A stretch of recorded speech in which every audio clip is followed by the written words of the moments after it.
Entrepreneurship is not really a business practice, in my view. It's a way of thinking. It's a way of life. The world's changing at a pace we've never seen before, in ways we've never seen before. We have to adapt to that change. Entrepreneurship is an amazing tool to drive that adaptation.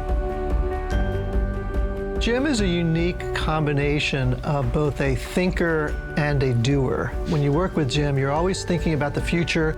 You're always thinking about how your point of view is maybe different than the mainstream point of view, and then you're actually being pushed to then use those ideas to build something that's valuable as a result of that. We were partners in a major national effort to wire every classroom in America. It was called the LEAD Commission, and Jim really was the driving force behind the effort. What you saw in that effort was a commitment to kids, a commitment to education, and also the ability to get things done. To me, Jim Coulter is one of the co-founders of the entrepreneurial movement in New Orleans. Jim is one of the early believers in the power of entrepreneurship to transform communities. We began to realize that the idea of what we were doing was larger than simply sending MBAs to help out. Could we bring even larger parts of the ecosystem to New Orleans? He came in and not only believed in the city, but also put his time, effort, and resources into believing what it possibly could be. I think he helped build Entrepreneurs Week in a way that jump-started the enterprise movements in New Orleans. There are certain places in the world where ideas grow. New Orleans is one of those places. In the early days, it was about people coming into New Orleans to support New Orleans. What it's turned into is New Orleans supporting itself, welcoming entrepreneurs, making that an acceptable and exciting career path within the city. I think that bodes very well for the future. He can see the big picture and then come up with strategies to achieve it. High level of intelligence, but a strong degree of practicality too. That's a pretty good combo.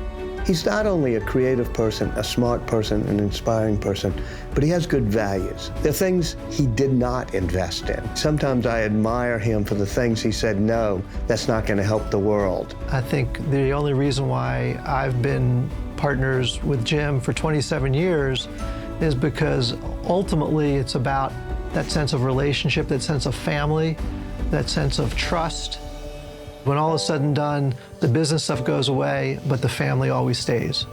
My dad was always and has always been like one of the most supportive people in our lives. He supported us in everything that we've wanted to do, and he's really been an incredible father.